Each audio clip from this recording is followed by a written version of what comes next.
साथै यो भिडियोमा कमेन्ट गर्नेले र यसलाई सेयर गर्नेले गाइज हजुरहरूले कुनै पनि ल्यापटप अब लिनु छ बुझ्नु मन छ भने पहिला तपाईँले प्राइसको लागि चाहिँ होइन 2-4 वटा पसल मिनिमम पनि ट्राई गर्नु होला। सुरुमै गएर एउटा पसल नलिनु होला। पहिला 2-4 वटा पसल या टाइम छ भने 5-6 वटा हेर्नु होला होइन। छैन भने 2-4 वटा हेर्नु प्लस अनलाइन हेरिराख्नुहोस्। तपाईँलाई जहाँ बेस्ट प्राइस दिएको छ त्यहाँ गएर पहिला प्रडक्ट भेरिफाई गर्नु। जहाँ तपाईँलाई महँगो दिएको छ त्यहाँ पनि गएर हेर्नु होला। प्रडक्ट भेरिफाई चाहिँ तपाईँको यहाँ सिरियल नम्बर हुन्छ, सबै कुरा हुन्छ, स्पेक सिरियल नम्बर यहाँ लेखेको हुन्छ। आसुसहरूमा यता हुन्छ भने अरू डेल एचपी लेनोभोहरूमा यता लेखेको हुन्छ है यो सबै कुराहरू। गेमिङमा पनि तपाईँको आसुसमा यता लेखेको हुन्छ भने होइन, पहिला तपाईँले स्पेक भेरिफाई गर्नुहोस् पसलमा। त्यो जहाँ तपाईँलाई महँगो भने त्यसको स्पेक हेर्नुहोस्, अनि जहाँ तपाईँलाई सस्तो दिइरहेको छ त्यहाँ पनि गएर स्पेक हेर्नुहोस्। इफ सबै कुरा मिलिरहेछ भने ल्यापटप जेन्युन हो। प्राइसको लागि आलमटेकमा टेन्सन लिनै पर्दैन होइन।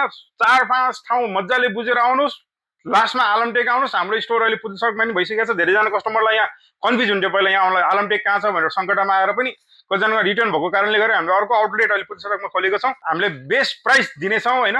क्वालिटी पनि नो कम्प्रोमाइज, प्रडक्ट पनि नो कम्प्रोमाइज, सेम प्रडक्ट तपाईँले बेस्ट प्राइसमा पाउनुहुन्छ है। ग्यारेन्टी छ यो हाम्रो होइन।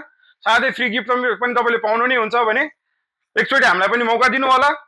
तपाईँलाई बेस्ट प्राइस र बेस्ट सर्भिस दिनेछौँ हामीले। साथै यो भिडियोमा कमेन्ट गर्नेले र यसलाई सेयर गर्नेले यो 2800 पर्ने राउटर युपिएस पाउन सक्नुहुनेछ है। प्रोसेस सिम्पल छ। यसलाई तपाईँले यो भिडियोलाई सेयर गर्नु पर्यो, कमेन्ट गर्नु पर्यो, अनि 3 जना साथीलाई मेन्सन गर्नु पर्यो है।